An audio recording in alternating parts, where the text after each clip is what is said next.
On an early August morning in 2015, emergency services received a call. Tom Martins, the caller, urgently reported a violent altercation involving his daughter and son-in-law. "He's bloodied and I fear I might have killed him," Tom revealed with a shaken voice. In response, the dispatcher quickly mobilized medical support. The phone was then passed to Tom's distraught daughter, skilled in CPR.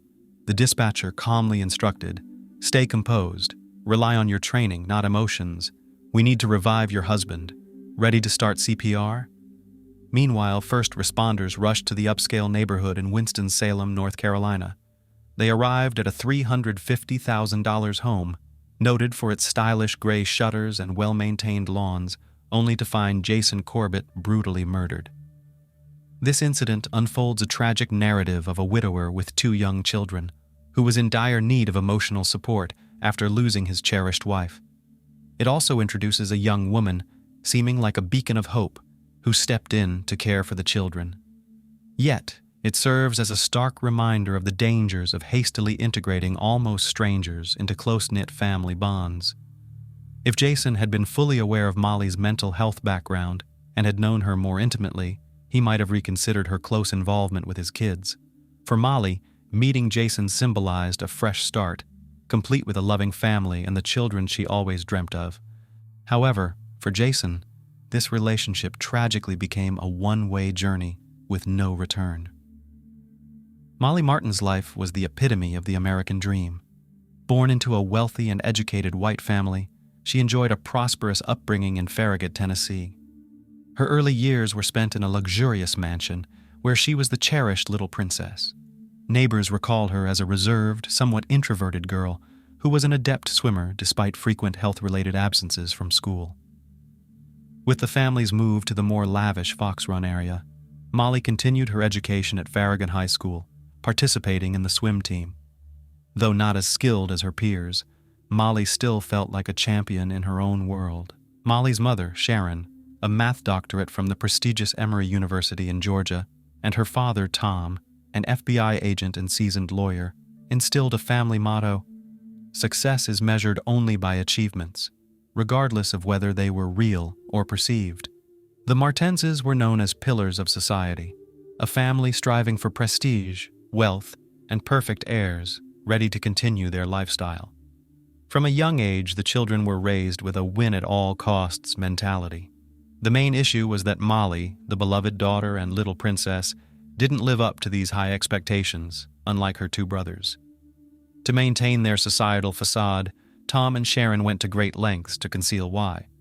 Molly was perceived as frequently ill, with a supposed issue in her left foot causing her pain and requiring numerous hospitalizations and surgeries.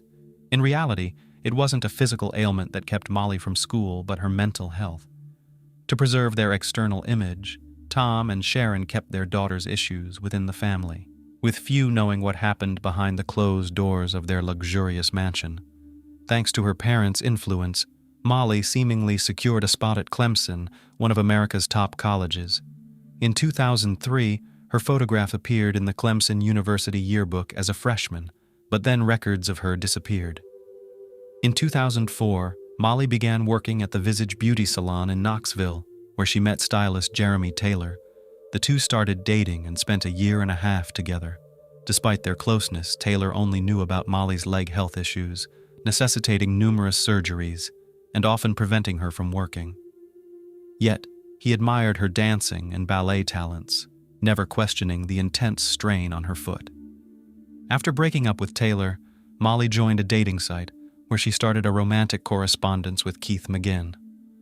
On February 22, 2007, nearly a year before meeting the widowed father of 2, Keith and Molly went on their first date. It was to Keith that Molly first revealed her bipolar disorder and some other accompanying issues. Keith, who suffered from chronic fatigue and depression himself, supported her and moved in with her a month later. Molly found work as a mammy, attended therapy, and things seemed to be going well. The fairy tale ended when she contracted a severe staph infection. The medication for the infection interfered with her bipolar medication, leading to a drastic change in her behavior.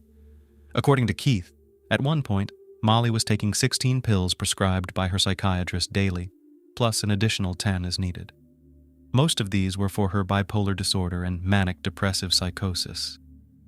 Molly stopped sleeping, and their relationship rapidly deteriorated. In a bid to save their relationship, Molly decided to get pregnant. She always said that children would make her happy, Keith later revealed in an interview. Eventually, she got pregnant. I was terrified because I knew how many medications she was on. I was really scared. On September 16, 2007, Molly miscarried early in the pregnancy. Keith recalled, "She was devastated. But honestly, I was relieved. I thought it was for the best." 5 months later, in February 2008, with no improvement in her condition, Molly was admitted to a psychiatric unit in a medical rehabilitation center in Atlanta, Georgia. Her parents paid for the treatment. A few days after her discharge, she told Keith, "I want to go work as a nanny somewhere in Europe." He took it as a sign of her relapsing and didn't think much of her online advertisement seeking a nanny position. However, she soon informed him that she had found a job in Ireland and would be leaving for a while. Her advertisement was answered by Jason Corbett, unaware of the future nanny's troubles. Jason Corbett was born on February 12, 1976, in Limerick, Ireland. He grew up in a happy and caring family. His parents, John and Rita, raised 8 children, including Jason's twin brother, Wayne. The family valued emotional richness over material wealth, and despite financial struggles after their father lost his job, they strived to provide a nurturing environment for the children. To help out, Jason took a part-time job as a security guard at a school sports center. He was eager to earn money to delight his loved ones. Work ethic and the desire to support those around him were always important values for Jason, making him a favorite among family and friends. Margaret Fitzpatrick, or simply Meg, was one of those who had a deep affection for Jason. Right after meeting, they knew they were meant for each other. Married, they eagerly started planning a family, both desiring a large, happy household. In September 2004, they welcomed their first child, Jack, and 2 years later, their daughter Sarah was born. Meg and Jason felt true happiness raising their little ones, deeply loving each other and their children, and everything in their life seemed perfect. However, this idyllic life came to an abrupt end. On November 21, 2006, just 3 months after Sarah's birth, tragedy struck. Meg woke up with an asthma attack and, despite medical intervention, passed away in the hospital. Her death left 30-year-old Jason in profound grief. In his loneliness and sorrow, only his love for his children kept him afloat. His relatives supported him, understanding the importance of being there for him during this difficult time. Humble and kind, Jason felt uneasy about relying so much on his family for help and childcare. This thought troubled Jason. He didn't want to be a burden, although his family never saw him that way. In 2007, he decided to hire a housekeeper. The first candidate, a Czech woman, didn't click with Jason, so he let her go. Then he hired a Spanish woman, but the language barrier posed problems. Both women were looking for temporary work, not willing to stay in Ireland long-term, which frustrated Jason, who sought a reliable long-term helper. He eventually concluded that the best solution would be to find an English-speaking nanny seeking long-term employment. In early February 2008, he emailed 20-year-old Molly Martins. She sent a resume that, as it would later emerge, contained inaccuracies. Molly claimed she had graduated from Clemson University, although she had actually dropped out. She also stated she had been approved as a foster parent, which was not true. She made no mention of her recent psychiatric hospitalization or her mental health issues. Jason thought he had finally found the nanny he was looking for. The prospective housekeeper agreed to move to Ireland and care for the children. She was living in Knoxville, Tennessee, and flew to Ireland on March 10, 2008. The plan hit a snag right away. At customs, Molly faced difficulties due to her one-way ticket, raising issues with immigration services. She couldn't explain how long she would stay in the country and didn't have a work visa. However, she managed to resolve these issues and was allowed entry. After living in Ireland for 2 weeks, the cheerful American called Keith and informed him that she wouldn't be returning. They broke up over the phone. The children, Sarah and Jack, quickly grew fond of their new nanny and loved her. Jason was happy to see life stabilizing, Molly took good care of the children, giving Jason peace of mind. Over time, their relationship grew closer, and Jason started inviting the nanny out on dates. Jason and Molly, who began their relationship under unusual circumstances, faced challenges. The initial honeymoon phase quickly gave way to reality. However, Jason, recognizing the situation's imperfections, reassured himself with Molly's skillful interaction with his children. The couple got engaged in 2010. Jason loved his new partner, and importantly, he believed his children had also grown to love the caring Molly. After their engagement, Molly suggested moving to America, longing for her homeland. Understanding that the children would miss Molly, Jason agreed. A year later, he transferred to a factory in Lexington, North Carolina, and sold his house in Ireland. That same year, they married in a grand ceremony in Molly's hometown of Knoxville, Tennessee. Molly's father, Tom Martins, walked her down the aisle, while little Jack and Sarah played the roles of ring bearer and flower girl. Jason bought a luxurious home in a popular neighborhood, complete with an 18-hole golf course, club, pool, tennis courts, playgrounds, and parks. He paid $58,350 in cash for the house. The peculiarities began during the wedding celebration itself. For some reason, Molly told her friends that she and Meg, Jason's first wife, had been friends before Meg died of cancer. However, Meg had passed away in 2006 when Molly was not acquainted with Jason and couldn't have known his wife. Meg's death was due to a respiratory illness, not cancer. Regrettably, the happy groom didn't pay much attention to these conversations. Years passed, and the family continued their life in North Carolina. Jason joined the local golf club and became active in the community, while Molly worked as a swimming coach. Men were drawn to Jason for his friendliness, and women admired Molly's baking skills and supermodel figure. They appeared to be the perfect couple, an attractive and sociable husband, a well-groomed and athletic wife. They were the most in-love couple you ever saw, always holding hands, always kissing and laughing. They just seemed very, very happy, a neighbor would later say. Molly had been conditioned since childhood to maintain a prestigious facade for the public, no matter what was happening behind closed doors. In reality, the marriage was fraught with difficulties. Jason resisted Molly's persistent attempts to adopt his two children. While it seemed a normal desire for a woman who had stepped into the role of mother, her insistence became so intense and obsessive that it started to frighten Jason. According to his sister, Molly convinced neighbors she was the biological mother of the children and even described her pregnancy with Sarah to acquaintances. The couple constantly argued over the adoption issue.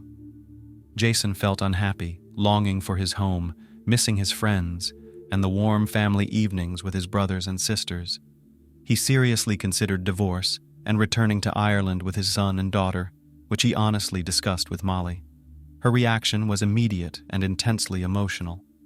After the argument, Jason even hid the children's passports, fearing that Molly might dispose of them to prevent their departure. The more he contemplated divorce, the more desperately she tried to keep him and the children with her.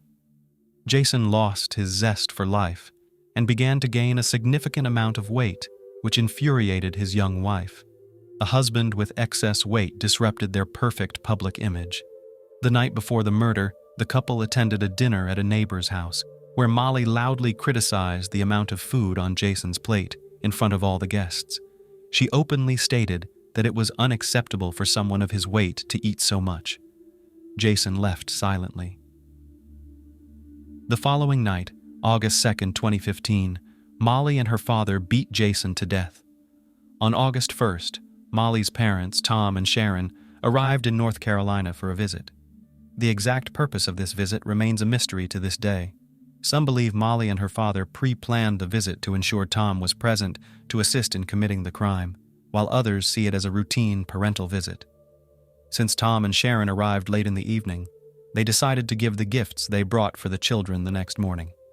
This detail is crucial. They had prepared an aluminum baseball bat for Jack and were planning to give Sarah a tennis racket. After dinner, Tom and Sharon retired to the guest bedroom in the basement. Molly and Jason went to their bedroom on the first floor, and the children went upstairs to their respective rooms on the second floor. According to Molly, Sarah woke her up at 3 a.m. after a nightmare. Molly calmed her down and took her back to bed. By the time she returned, Jason, she claimed, was awake and furiously angry, leading to a fight that ultimately resulted in his death. As the supposed altercation began, Tom, a former FBI agent, allegedly heard strange noises from his daughter and son-in-law's bedroom. Concerned, he grabbed the baseball bat intended for Jack and headed to the room. Upon entering, he claimed to see Jason choking Molly. Jason, noticing his father-in-law, tightened his grip and dragged Molly to the bathroom, threatening to kill her. Tom pleaded with Jason to release Molly, but seeing his requests were futile, he intervened to save his daughter. Tom stated that his initial bat strike didn't stop Jason from strangling Molly, so he continued to hit him. Eventually, Jason released Molly, attempting to grab the bat. A struggle ensued, with Jason wrenching the bat away and knocking Tom to the floor. Tom claimed Molly, in a state of extreme fear, grabbed a brick from the bedside table and struck Jason on the head. Both father and daughter, fearing for their lives, continued to attack the enraged man until they realized he was no longer a threat. By calling the rescue service, Tom described the incident as a fight where his son-in-law had assaulted his daughter, and now Jason urgently needed help. However, when emergency services arrived, the scene indicated something far more brutal than simple self-defense. The bedroom walls and floor were drenched in blood, with splatters also on the ceiling and furniture. Jason's skull was so shattered that pieces of his scalp were scattered across the floor. The medical examiner noted in the report that the number of blows was impossible to determine, as pieces of skull fell onto the table during the autopsy. The first responding police officers noted a stark discrepancy between Jason Corbett's horrific injuries and the fact that both father and daughter were unscathed, their clothes intact. Not even Molly's thin bracelet was broken, despite her claim of a life-and-death struggle. Another key observation. Some emergency responders noticed blood on the brick, and Jason's body began to dry out and he was cold to the touch, indicating a significant period of time before the emergency call was made. And why would someone keep a brick on their nightstand? Detectives questioned its presence in the bedroom. Molly explained she planned to paint the brick with the children and was examining it before bed, thinking about the design. The case hinged on appearances, the external details and testimonies of those involved. During questioning, Molly confessed she had endured years of severe abuse from her husband, keeping silent for fear of losing the children. She said she consulted lawyers who advised collecting evidence of abuse for a custody battle, leading her to plant recording devices around the house. She presented these recordings to the detectives. Tom claimed during questioning that Jason had repeatedly physically abused Molly. However, the investigation found no evidence of physical abuse during Molly's life with Jason. At the trial, the defense insisted on self-defense. Jason Corbett was portrayed as a drinking, violent man who emotionally and physically abused his family. The defense even found people suggesting he might have killed his first wife, Meg. The family doctor testified about Jason's complaints of mood swings. He felt he was getting angry recently without reason. Social workers interviewed the children. Jack and Sarah said their father was always angry and even hurt their mother. The prosecution presented expert reports indicating that while the audio recordings made by Molly showed Jason's temper, they did not evidence physical violence. Toxicology reports also found traces of a psychiatric medication prescribed to Molly in Jason's blood, suggesting this may have caused his mood irregularities. Jason's family, who knew him as a calm and kind man, were shocked by the defense's claims and insisted that Molly fabricated the story and likely drugged him with illegal drugs to cause behavioral instability for her records. A bloodstain pattern analyst called by the prosecution testified that the blood spatter trajectory did not match a self-defense scenario. The attack on Jason began while he was getting up, and he was defenseless, lying face down when he was repeatedly struck. In 2017, Molly and Tom were found guilty of murder and sentenced to 20 to 25 years each in prison. They filed an appeal a week later and eventually succeeded in getting the North Carolina Supreme Court to overturn their second-degree murder conviction in 2021, leading to a new trial. They were released on $200,000 bail, leaving Davidson County Jail within an hour of each other. In October 2023, father and daughter made a plea deal for involuntary manslaughter. During the November trial, Statements from Jason Corbett's now-grown children, Jack and Sarah, living with their aunt in Ireland, were heard. 17-year-old Sarah Corbett stated that defense witnesses and attorneys distorted her words when she was 8 to aid Molly Corbett and Tom Martins in obtaining lighter prison sentences. Molly Martins taught me to shoplift, vomit, and lie. She used to hit my brother and starve him. When I was just 5, she told me my father killed my mother. I really loved Molly, and she manipulated me. Jack Corbett confessed in his statement that he lied to investigators when he was 10. I lost so much of myself since that day. My words were used as a weapon to help Molly and Thomas avoid punishment for killing my father. I never saw my father harm Molly. He was a loving and honorable man, and they did everything to tarnish his good name. While my friends enjoy parties, I'm in therapy, learning to live with the fact that I lied and helped them get away. The children asked Judge Hall to sentence Molly Corbett and Thomas Martins to the maximum 25 years. Perhaps their plea deal helped them avoid this sentence. In November 2023, father and daughter were sentenced to a minimum of 4 and a maximum of 6 years, with credit for the 44 months already served. They were also ordered to avoid contact with the Corbett family. Thomas Martin's lawyer expects his client to be released in 7 months. Sarah, with her Aunt Tracy's help, wrote and published a series of children's books aimed at helping kids cope with loneliness after losing a loved one. Jack became a singer, songwriter, and skilled rugby player. Both siblings continue to fight for justice in their father's case. Today, we're going to visit Indianapolis. It is a blend of modernity and original origins, ancient traditions, and advanced technology. Indianapolis boasts art museums that showcase examples of cultural achievements from past centuries and modern times. Indianapolis hosts many festivals and events each year, with the Indy 500 automobile race being the most popular. But in our story, the tranquil Indianapolis that was to become for the Blackburn family a center of peace and God's home on earth became the site of a violent tragedy. On the morning of November 10, 2015, a car parked outside a home on Sunnyfield Court. Davy Blackburn had returned from his daily workout at the gym. He was about to get out of the car, but a phone call kept him in the vehicle for a few minutes. After finishing the call, he leisurely got out of the car and went into the house. When he opened the door, he froze, and the gym bag fell out of his hands. His wife was lying on the living room floor in a pool of blood. Davy was confused and badly shocked. He rushed to his beloved, gave her a cursory examination, felt for a pulse, and urgently dialed the emergency phone number. The young woman was alive. In the living room where the tragedy occurred was a complete mess. Things were scattered. The purse of the unfortunate was emptied. On the second floor of the house, a small child was crying. Emergency services arrived at the house after 8 minutes. The area was cordoned off. The house was filled with police officers and investigators. The victim was rushed to the hospital. She turned out to be 28-year-old Amanda Blackburn.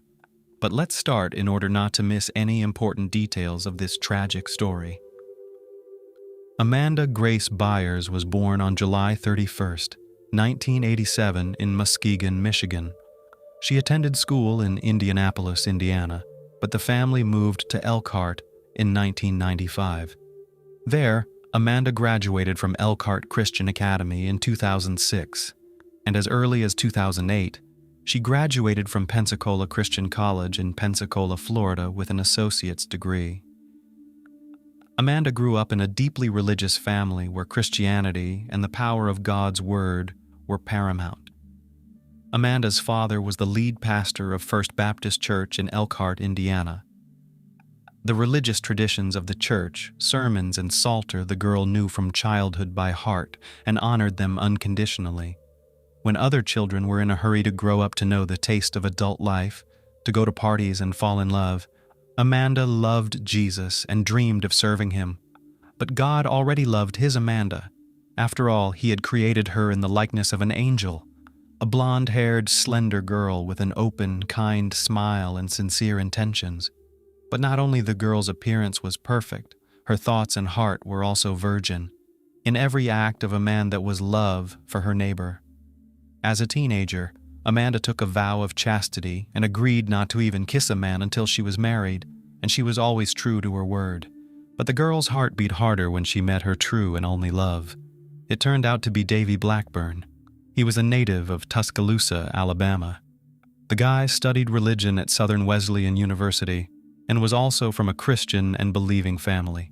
Davy and Amanda met on a blind date at a Hawk Nelson Christian band concert organized by her sister and Davy's best friend. At that time, they were studying in different colleges, but every vacation the lovers spent together. It was pure platonic love, devoid of earthly lusts. They took walks together, shared their innermost thoughts and favorite excerpts from church books. They were never bored, for they knew how to rejoice in small things, and sincerely joked with each other.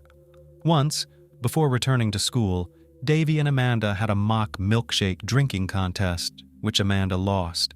Davy then jokingly called Amanda a milk girl. Looking at her, he realized he had met the girl he wanted to marry.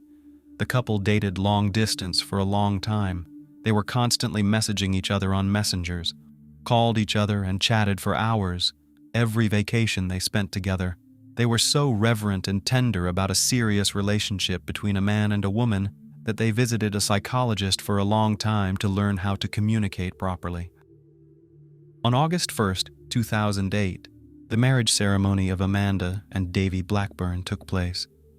After the wedding, Davy told friends that from the moment he kissed Amanda, he knew that because of God's plan, there would be a special bond between them. For the first 4 years after the wedding, the Blackburns lived in South Carolina. Davy was an associate pastor at New Spring Church under Pastor Perry Noble, but the young man wanted more, and he suggested to Amanda that she move to Indianapolis to organize a new church for youth.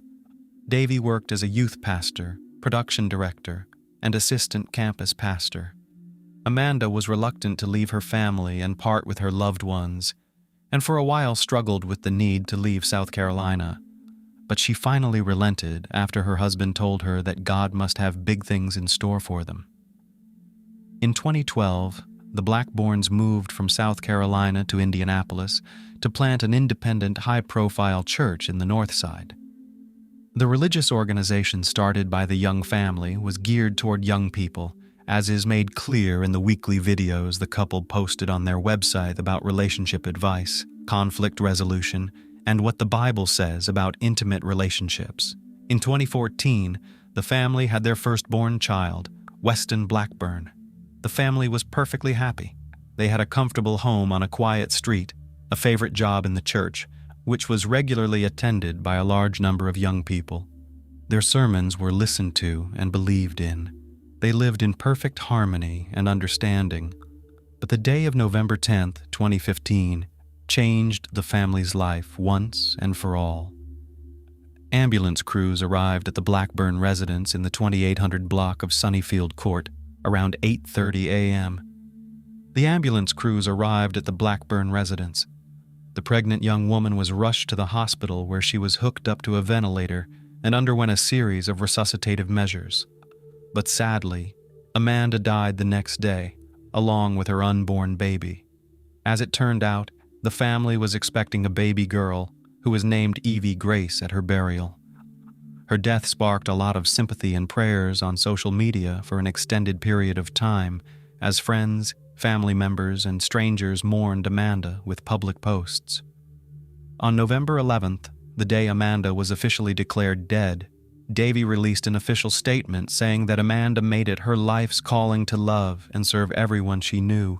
She made it her life's mission to know Jesus as her personal Savior to multitudes. Through her death and legacy, more people will come to a saving faith in Christ. I know without a shadow of a doubt that she wants me to continue what we started here in Indy. I firmly believe that God is still good, that He is taking our tragedy and turning it into triumph, and that the best is indeed yet to come. Dave wrote, "The murder of the pregnant woman was a blow not only to the entire Orthodox family, but also a shock to the entire state. People demanded that the perpetrator of Amanda and her unborn child be found and punished." In his first interview under oath, Davy Blackburn said he found his wife Amanda injured and unconscious on the living room floor. She was partially naked, with her underwear lying nearby, herself lying on the floor in a pool of blood face down. The pastor told investigators that he left the house around 6 a.m. to go to the fitness center to work out. When he left the door unlocked. "You always do that too, don't you? You leave and don't lock the door?" he told investigators. It's hard to say whether the criminals would have stopped if Davy had still used the key, but it's pretty obvious that they wouldn't have entered the house so easily, and Amanda had precious time to contact emergency services. But that didn't happen, and the attack left Amanda with 3 gunshot wounds, one of which was to the head. No arrests were made in the case. Just days after the crime, police quickly determined that her husband, Davy Blackburn, was not involved in the horrific incident. However, in the trial transcripts, Davy Blackburn's testimony is supplemented by the testimony of the first emergency medical paramedic from the Indianapolis Fire Department, Scott Floyd, who arrived at the home after Davy's 911 call. He said Davy Blackburn was outside at the end of the driveway with bloody hands when they arrived at the house. Scott stated that Davy was very calm at the time. According to Scott, Davy did not understand what had happened to his wife, Amanda. He maintained that she was lying on the floor and he could not wake her up. Davy claimed that he came home from the gym at about 7:30 a.m. and continued his phone call with his friend Kenneth Wagner in the driveway, occasionally getting out, strolling down the driveway and peeking through the front door window to see if baby Weston was awake. He said he finished his call, entered his home at 8:10 a.m. and found Amanda lying face down on the floor. He thought she was sick or unconscious. He called emergency services at 8:22 a.m. It took him 12 minutes to make the call. In an emergency situation, 12 minutes is a long time. He repeatedly said he just thought something had gone wrong with the pregnancy, that maybe his wife had gotten dizzy and fell. Did he not notice after 12 minutes that there was brain matter about 5 feet away from her body? Emergency room Dr. Scott Floyd testified that the blood on her head was coagulated, leaving him to believe that the gunshot to her head had occurred about a couple hours earlier, but those transcripts were not made public. Davy was asked if he had called anyone else. He said that after he called 911, he called his father. Defense attorneys did not cross-examine Davy Blackburn. Authorities corroborated his story with surveillance footage from the gym, and he was not among the suspects. An autopsy conducted November 12th showed the woman suffered a gunshot wound to the back of her head.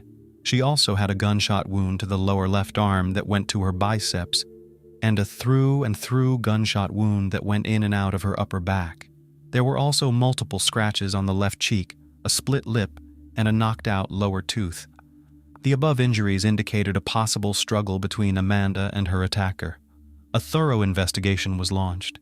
CCTV footage from nearby streets was examined, and neighbors and family acquaintances were interviewed. For example, a neighbor reported hearing gunshots about 35 minutes after Davy left the house. Another neighbor, Reginald Townsell, said their street was not the type of neighborhood where a shooting could occur, and that the Blackburns didn't deserve this. The neighbors were shocked, as everyone thought the Blackburn family were wonderful and truly loving people. Based on Amanda's injuries and the missing bank cards and MacBook bag, the initial theory was robbery. During the investigation, police determined that on the morning of November 10, 2015, several emergency calls were made reporting a home invasion at separate homes near Blackburn's home. Around 5:20 a.m., one woman reported waking up to find her cell phone, laptop, purse, and keys missing from her apartment. Her car was also gone from the parking lot. The sliding glass door to her apartment was open, she said. 3 hours later, another woman reported a burglary at a home on Sunnyfield Court. Someone broke through the patio screen and got inside. According to police, 4 televisions, a MacBook Pro, a Tiffany pearl necklace, a pink women's sweater, a remote control, a bag of oranges and bedding were missing from the home.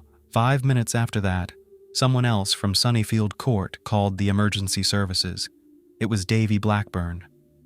Lieutenant Richard Riedel of the Indianapolis Police Department said police are looking for a connection between the homicide and other burglaries that occurred in the same neighborhood in the morning. Police have not released details about the investigation, honoring the secrecy of the investigation, but after getting hold of images of possible suspects from one of the burglarized homes, they released them, asking the public to identify and help the investigation. Davy Blackburn was confident that the police department was doing everything they could to catch his wife's perpetrator. Investigators assured that they had never seen such part of Blanche given to them to continue the investigation, so they were confident that very soon some of these promising leads would help find the person or persons responsible. The key clues used to track down the three suspects were a stolen pink sweater, cell phone records, and an ATM receipt. The receipt and sweater were found in the stolen Chrysler Sebring, which was used during the robberies. Authorities recovered the vehicle November 11th near the Blackburns' home. The debit card listed on the receipt matched the stolen card of Amanda Blackburn. Investigators obtained a warrant to examine the ATM camera and found video showing the driver covering his face with the stolen pink sweater. Police relied on DNA testing, surveillance footage, and witnesses to identify the suspects. DNA testing from the sweater confirmed that Jalen Watson was one of the suspects. Watson's identification was the first major breakthrough in the case. The affidavit said cell phone records were obtained because Watson's number was in the database because of his parole for another burglary. Diana Gordon's cell phone records were also obtained. These records showed that Watson's and Gordon's cell phones were in the area when the crime was committed. The phone records also indicated that Gordon and Watson were near the Chase Bank where Amanda's debit card was used on the day of the murder. Larry Taylor was the final piece of the puzzle. By examining surveillance footage in the area, police were able to identify Taylor's phone number and trace his address. In the days that followed, reports also surfaced that a gun had been found near the Blackburn home. Police said a man delivered the gun to the Broad Ripple Fire Department, claiming to have found it outside the couple's home. The gun was analyzed by crime lab technicians. After 2 weeks of investigation and detective work, police charged 18-year-old Larry Taylor and 21-year-old Jalen Watson with the murder of Amanda Blackburn. A third burglary suspect, 24-year-old Diana Gordon, was arrested for a parole violation, but was not charged with a felony because he did not enter the Blackburn home. After receiving crime lab results, a gun found near the victim's home was proven to be the weapon of the crime. All three assailants were apprehended. When questioned, Larry Taylor said that he shot the woman twice somewhere because she jumped on him and he didn't want her to scratch him. Then, when she fell, he leaned over her body and shot her in the back of the head and bent over her watching her bleed to death.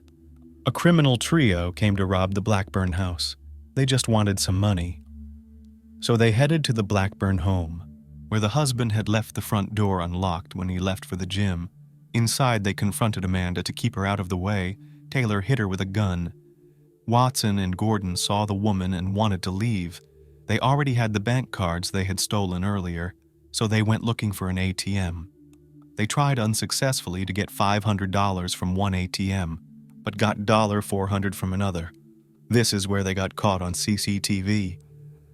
They then drove back to the Blackburn house to pick up Taylor. In their absence, a struggle ensued in the house. Amanda came to her senses after being hit and lunged at the perpetrator, at which point he tackled the woman. Afterward, Taylor put the stolen debit cards in the car of accomplices who had gone to an ATM at the time of the crime, and when they returned, he admitted to shooting Amanda. According to court documents, the Blackburn home was the third target of the November 10th attack by Taylor, Watson, and Gordon. In the first break-in, the thieves stole a laptop, wallet, and car while the resident was asleep. While inside the home, they discovered they were being recorded by a video camera, but simply moved on. The group drove up to another home, broke in through a patio window and stole 4 televisions, a laptop, jewelry, a bag of oranges, and a pink sweater that eventually helped police identify them, the affidavit said. Court documents outlined the evidence police collected against the suspects. The most important piece of evidence, Watson's DNA was found on a pink sweater taken during the second burglary, which was then used to cover his face from a surveillance camera as he tried to withdraw cash using Amanda Blackburn's bank card. Watson and Gordon cooperated with the investigation in return for a reduced sentence.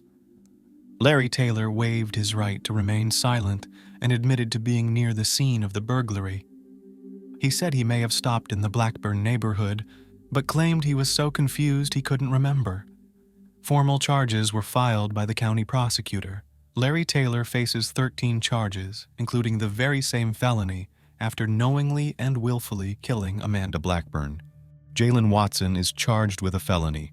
Both he and Taylor face multiple charges of burglary, robbery, and theft. Diana Gordon, who was in custody due to a parole violation, also faces burglary charges. There was a fourth person who knew about the robberies, burglaries, and other crimes but did not participate in them. He was questioned and released. The Indianapolis Metropolitan Police Department's Violent Crimes Unit worked with the gang unit and federal marshals to arrest Taylor. Police Chief Rick Height praised the cooperation that led to the arrest. The detectives worked tirelessly, all day long without sleep, to solve the murders in the city. With the assistance of Assistant U.S. Attorney Josh Minkler and Prosecutor Terry Curry, justice was served. Because the victim was pregnant, prosecutors said they would consider filing additional charges related to the fetus. Even though the woman's underwear was removed and her shirt was pulled up, they said there was no evidence to support the rape charges. Larry Taylor's first trial took place in December 2021, but the trial was over in seconds when it was discovered that one of the jurors had shared information about the case with other jurors. The disclosure interrupted the trial. A mistrial was declared. The final trial was held in October 2022. Subsequent jury selection was more thorough. The county drew more than 100 people as possible jurors. Each had to fill out a 16-page questionnaire so attorneys could assess whether they could reach a fair verdict. Larry Joe Taylor was sentenced to 86 years in the Indiana State Correctional Institution for the murder of Amanda Blackburn and for additional charges related to a burglary from a home. Diana Gordon and Jalen Watson agreed to plea agreements and testified against Larry Taylor at trial. Both received sentences ranging from 20 to 35 years in prison. Jalen Watson and Larry Taylor are currently incarcerated in the Marion County Jail. A murder conviction in Indiana can send a person to prison for 45 to 60 years, and some are punishable by life in prison or the death penalty. Prosecutors filed a motion to enhance Larry Taylor's sentence, which means he could face an additional 20 years in prison because Amanda Blackburn was pregnant when he allegedly massacred her. Davy Blackburn, the church's pastor, said he is relieved that those responsible for killing his wife have been caught and will not be able to harm anyone else. Amanda Blackburn's death has resonated with thousands of people, including the state's chief executive. Her funeral at a Christian church was attended by more than 2,000 people. Among them was Governor Mike Pence. Resonant Church has set up a donation page to help pay for Amanda Blackburn's funeral and medical expenses. Davy Blackburn said he is hopeful for a judicial system that will certainly show wisdom to the people who have caused his family so much pain. Incredibly, he has repeatedly reported that he has decided to forgive Amanda's killers. "I was very relieved to learn of the arrest," he told reporters. "Although everything inside me wants to hate, be angry, and despair, I choose the path of forgiveness, grace, and hope." Amanda Blackburn's case has generated significant interest across the country, with coverage appearing in national and international media. Davy Blackburn changed his role from that of an unhappy husband to that of a popular blogger. He began to capitalize on his tragedy and record multiple podcasts and videos, which he called Nothing Wasted. He began appearing on TV stations and speaking out about his wife's death, repeating over and over the pain he had experienced and recounting the tragedy.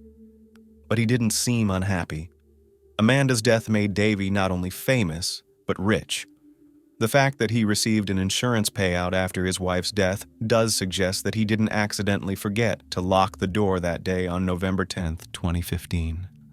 didn't he? What do you guys think? On March 2nd, 2016, Davy Blackburn bought a new 5-bedroom, 4-bathroom home with a pool. He then sold the very house where Amanda was murdered. For an unhappy husband who lost his beloved, Davy was pretty happy. In July 2016, he posted a photo of his new home on his blog and captioned it, "How happy I am to have pool parties in my new home." Now Davy Blackburn is happy in his new marriage. Nothing is wasted serendipity. Turn your eyes to Jesus, gaze upon his marvelous countenance, and earthly things become strangely dim in the light of his glory and grace. Why did a friend eliminate an entire family? Have you ever pondered how well you truly know your friends, colleagues, or neighbors, and how much you can trust these individuals? Typically, friends know everything about us, but occasionally, people who only pretend to be our friends and gain our trust might later exploit our vulnerabilities if they wish to betray or harm us. For most people, friendship is one of those elements that bring meaning to life. Thus, supporting and assisting a friend is paramount. But sometimes the intent to help can turn into a tragedy. The tragic loss of a young woman named Christy Shawn and her husband Joseph Codd in 2015 shocked the quiet provincial town of Leicester, North Carolina. This incident was among the loudest and most brutal crimes in the history of this small community. At the time of the tragedy, the couple was joyously anticipating the addition of a new family member. However, the most horrifying aspect was that their perpetrator was someone they knew well, trusted, and considered a friend. Furthermore, they were not his only victims. Early life of Christy Shawn. Christy Maria Shawn Codd was born on September 3, 1976, in Madrid, Spain, and was the only child of American military personnel. Her father was a U.S. Air Force soldier, and due to his duties, he frequently moved from place to place with his wife and daughter following. The family did not stay long in Spain, and over the next few years they lived in various European countries before returning to the United States. The girl began her schooling in New Orleans, Louisiana, but within a year, the family moved to Texas, then to Illinois, and after that, Shawn spent several years in Latin American countries. Such a nomadic lifestyle had its benefits, as Christy spoke multiple languages from an early age and had the opportunity to experience the cultures and traditions of other countries. However, during her teenage years, she faced challenges in settling into new groups and making friends in new places. Just as she would start to settle in, it was time to pack up, move, and change schools and social circles.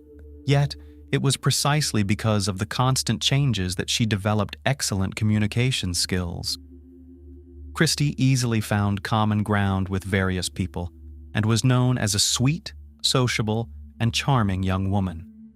Additionally, from an early age, she actively participated in sports, including gymnastics and swimming, and for some time, she took kickboxing classes. When Christy finished school, her father retired from the military, and the family settled in Biloxi, Mississippi. There, she finally made real friends and discovered a new hobby, cooking. The teenager enjoyed preparing various dishes, experimented a lot in the kitchen, and her culinary masterpieces indeed deserved attention and praise. Eventually, she decided to pursue further development in this area and completed culinary courses. Her parents thought she would become a professional chef, but unexpectedly, she also discovered her talent for acting. Actress and culinary TV star. A beautiful and ambitious young woman brimming with talent, enrolled in an acting academy and moved to Los Angeles. There, broad prospects opened before her, and she intelligently seized every opportunity to make her mark. Christy appeared in commercials, performed on the theater stage, and also took part in some high-profile Hollywood productions as an extra or stunt performer. Specifically, she had a minor role in the Terminator franchise, performing quite risky stunts. In 2000, the young woman graduated from the academy, but by that time, she had not landed any significant or notable roles, despite her striking appearance and evident talent. She then decided to focus on her culinary skills, and also on sports, turning these two passions into a quite profitable business. Christie participated in several popular culinary TV shows which made her well known, turning her into a popular and recognizable figure. She made it to the finals of one season of The Next Food Network Star. But unfortunately, the blonde did not win, as the judges had mixed reviews of her culinary experiments. However, Shawn was not greatly dismayed, as she managed to attract considerable attention to herself. Thousands of people followed her on social media, keeping up with her life and creations. She actively promoted a healthy lifestyle, gave advice on proper nutrition, and even developed her own exercise routines to maintain good physical condition. About a year later, Christie founded and began successfully developing her own catering company, which provided banquet services for various events and also retailed prepared culinary products. Her business was distinctive in that it focused on proper and healthy eating. And additionally, the menu featured her own original recipes, which she created and perfected. Soon, the young woman contemplated starting her own farm, which would grow healthy and environmentally friendly produce. This would help her expand her business in the catering industry. At the same time, she conducted online courses on proper nutrition and developed several other projects. Fateful encounter on TV. In 2012, Christie met Joseph Timothy Codd, better known as JT, who worked as a casting director in television, responsible for selecting participants and actors for various high-rated projects. They first met at a studio in Los Angeles at the casting for a culinary show that the young woman wanted to participate in, and they instantly clicked. Joseph was nearly 7 years older than Christie, had been married before but was in the process of divorcing at the time they met. He was utterly charmed by the beauty and charisma of this delightful blonde, and he began to court her. The young woman was not averse to his attentions, and soon they began a romantic relationship. Joseph shared and supported the ideas of his beloved, and together they began to work on the project of their own farm. Soon after, the couple decided to leave Los Angeles and moved from sunny California to North Carolina. They sold Christie's quite successful and well-established catering business. Joseph sold his house in Hollywood, and they invested all the proceeds in buying a large piece of land in the town of Leicester. The couple acquired a spacious and cozy house, as well as a nearly 1-acre plot of land to realize their dream. The man continued to collaborate with TV channels, but now worked remotely, while the woman actively worked on developing her personal blog about proper nutrition and a healthy lifestyle. They were an ideal couple, with their relationship marked by love and harmony. Soon, the lovebirds decided to formalize their relationship, and in August 2014, they had a lavish wedding attended by several hundred guests, including relatives, friends, colleagues, neighbors, and even some fans of the famous couple. They were truly happy and full of plans for their future together. 3 months after the wedding, the newlyweds learned that they were going to become parents for the first time. Their joy knew no bounds. After the new year, during a routine ultrasound examination, the doctor told the couple that they were expecting a daughter, and a few days later, during a phone call with her mother, Christie mentioned that they had decided to name their firstborn Skylar. Everything was going perfectly, and the pregnancy was progressing smoothly, but the couple's happiness was tragically short-lived. The mysterious disappearance of the Codds. Christie was 5 months pregnant and actively preparing for the arrival of their baby. She almost daily called her parents, who lived in another state, sharing updates on her well-being and chatting with her mother, sometimes for an hour at a time. However, on March 13, 2015, Christie's mother was unable to reach her daughter, but initially did not think much of it. The situation repeated the next day. Calls went through, but no one answered. Her son-in-law's phone also went unanswered. When by March 15th, both spouses' phones were turned off, Christie's mother became alarmed. Since Christie and Joseph's parents lived in other states, they couldn't quickly check on their children's home to ensure everything was all right. Therefore, Christy's mother called a close friend of her daughter, a woman named Cecily, who lived nearby and could check on them at their home. When a friend arrived at the Codd residence, she saw that both spouses' personal cars were parked at the house. However, the front door was locked, and no one responded to knocks and shouts. The couple's phones had been off for 3 days, which was also highly suspicious. Through a window, Cecily saw that the couple's beloved dogs, who they cherished and would never willingly leave alone, were locked inside one of the rooms. The woman decided to walk around the house and noticed that the back door lock had been forcefully broken, indicating that someone had attempted to enter, or had indeed entered, the home. She immediately informed Christy's mother by phone, who then promptly called the police. The responding officers confirmed that the back door had been broken into and discovered disarray inside, indicating that someone had been searching for something. According to the family, some valuables had been stolen, including a jewelry box belonging to the homeowner, and a safe in the couple's bedroom had been breached. However, there were no signs of blood, struggle, or evidence that the couple had been detained or taken by force. Additionally, the perpetrator had acted very cautiously, leaving no fingerprints or DNA traces. The relatives clung to the faint hope that 45-year-old Joseph and his 38-year-old pregnant wife Christy were still alive, but the experienced officers were not optimistic in their forecasts. Suspicious neighbor. In the initial days, the investigation simply stalled. No clues or even somewhat significant evidence could be found. The missing couple had no enemies or ill-wishers, and reconstructing what had happened was challenging even in broad strokes. The spouses' phones were left at home, last used on March 12th. Only incoming calls were recorded the next day, after which the devices died. The police decided to question the couple's neighbors to see if they had noticed anything strange or suspicious recently. An interesting detail emerged. A neighbor living across the street saw another local resident throwing a large bundle into a trash bin near the Codd's home on the morning of March 15th. At the time, he didn't think much of it, but when he learned of the couple's disappearance, he thought the information might be useful to the investigation. Checking the contents of the bins was no longer possible, as the trash had been taken to the dump just the day before, and now any potential evidence would need to be searched for there.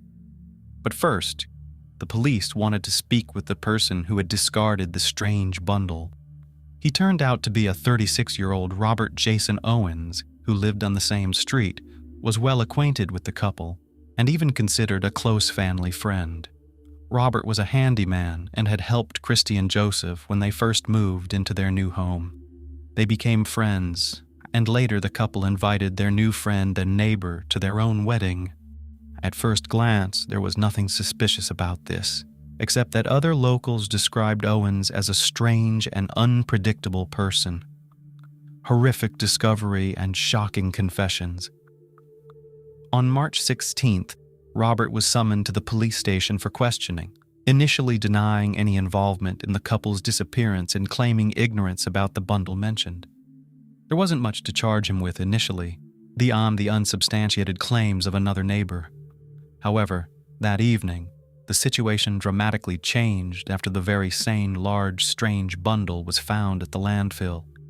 Inside were items from the missing couple's home, including Robert's clear fingerprints and DNA traces found on partially burnt clothing belonging to the couple, a blanket and a throw from their home, all stained with blood. This evidence confirmed police suspicions that Christy and Joseph were no longer alive. Doubts were dispelled when police searched the suspect's home and found charred human skeletal remains in his wood stove. Robert was then brought in as a suspect in the brutal elimination of his neighbor and the neighbor's pregnant wife. Despite his denials and inconsistent statements, he eventually confessed after several hours, and his admissions were truly shocking. He admitted to the double fatal incident but claimed it was accidental. According to him, on the evening of March 12th, he decided to visit his friend's home but swerved off the road to avoid hitting a dog, getting stuck in the mud. He walked to the Codd's home and asked for help to push his car out. The helpful and responsive couple agreed to assist, and while they were pushing the car, Robert, sitting at the wheel, accidentally confused the gas and brake pedals, striking and running over the couple. Terrified, he believed he would be accused of taking their lives, so he chose not to call the police or emergency services, instead deciding to cover up the incident. Robert claimed he returned to the Codd's house, broke into the back door, and took blankets from the bedroom to move the bodies, which he wasn't sure were deceased. He wrapped the bodies, placed them in the bed of his pickup, and drove them to his home, where he dismembered them in his own bathroom using a saw and a small axe. He then fired up his stove and began incrementally throwing pieces of his friends' bodies into the fire, hoping they would burn completely. The blood-soaked clothing, blankets, and footwear of the deceased he oddly chose not to burn, but instead packed into a trash bag and disposed of in a dumpster, assuming that once the trash was taken to the landfill, no one would be able to find anything. After all this, Robert claimed he decided to stage a burglary, though in reality, he had robbed his friend's home himself, stealing money and valuables, which he pawned the next day. Unsolved crime. The cruelty with which Robert disposed of his friends' bodies and the eerie calmness with which he recounted the events shocked even seasoned police officers. In his home, they found a saw and an axe stained with blood, skin, and bone fragments of the deceased. The accused hadn't even bothered to clean the tools or attempt to hide them, confident that the investigation would never lead to him since he had left no traces at the Codd's house. Forensic analysis confirmed that the bone fragments found in Owens's stove belonged to the missing couple. Law enforcement decided to delve deeper into the suspect's background. Robert was unmarried, had no children, and barely maintained any contact with his relatives. He had previously lived in Asheville, North Carolina, but in 2000, he bought land in Leicester and later built a house there. It turned out that his name was linked to an unresolved crime from 15 years prior that occurred in Asheville. In 2000, Robert's close friend Zeb Wing Quinn, who was only 18 at the time, mysteriously disappeared. Robert and Zeb had known each other since school, lived nearby, and were friends. Zeb was undergoing military training and also worked part-time at Walmart. On January 2nd, 2000, after finishing his shift, Quinn met with Robert, planning to drive to Leicester to buy a new car, but he never returned home. A few days later, his Mazda Protege was found in another part of town, parked with its headlights on. Inside, a heart was drawn on the window with red lipstick. The car's owner was never found. The car also had damage and scratches with traces of paint from another vehicle. The last person to see Zeb was Robert, whose car also had damage, and it turned out that the scratches contained paint particles from Zeb's car. Robert told a peculiar and implausible story. Shortly after they headed towards Leicester, Zeb blinked at him to stop. Zeb said he received a message on his pager and urgently needed to use a payphone. He asked Robert to wait and drove off to the nearest gas station, but returned 10 minutes later, looking frantic. Said their plans had changed, and then drove off in an unknown direction, hitting his friend's car in the process. It was also discovered that Zeb had a romantic relationship with a woman named Misty Taylor, whose former boyfriend, Wesley Smith, had threatened Zeb with harm if he didn't stop seeing Misty. Taylor, Smith, and Owens were questioned in this case, but due to a lack of evidence, all three were released. Additionally, Misty and Wesley had alibis, which was not the case for Robert.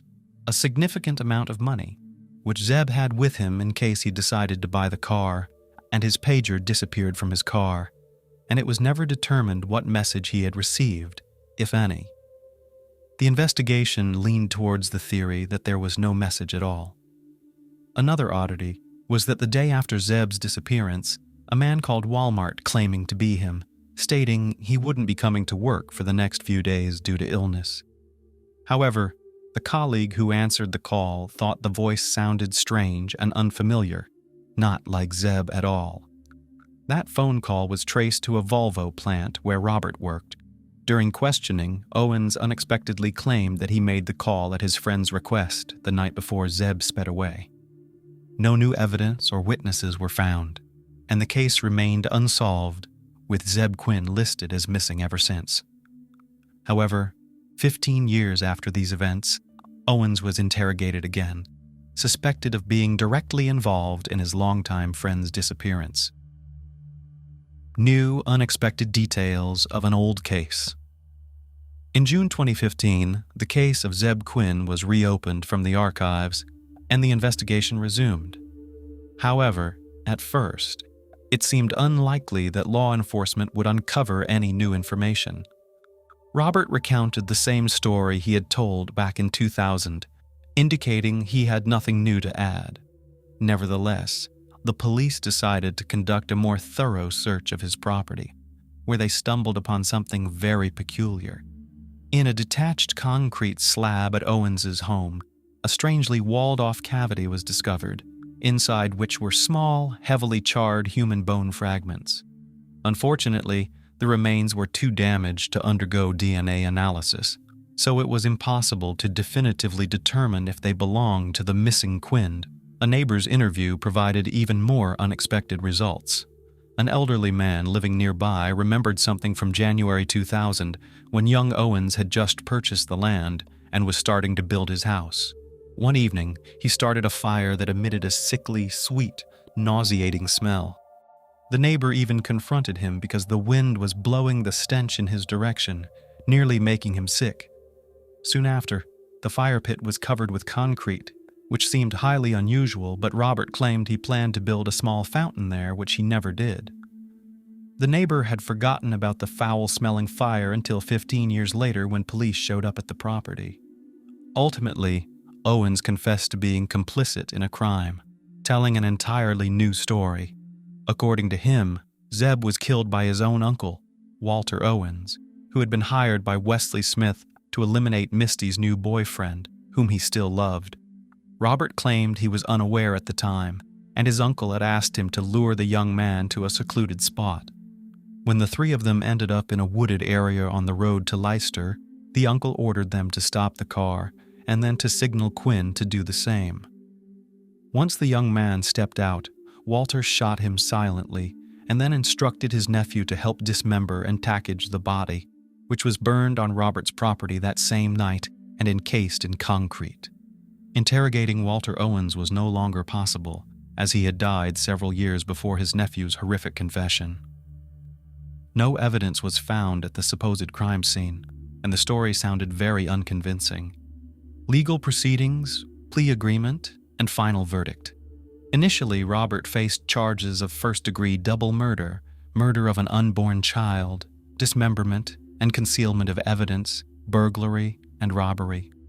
All these charges could have led to the death penalty, but it was revealed that the defendant had long suffered from depression and mental disorders, taking powerful medication, which his lawyer used as a foundation for defense.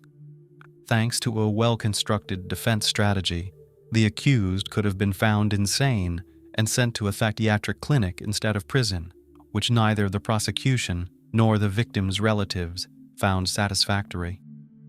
At the same time, the investigation into Quinn's case began, from which the criminal might also escape unpunished.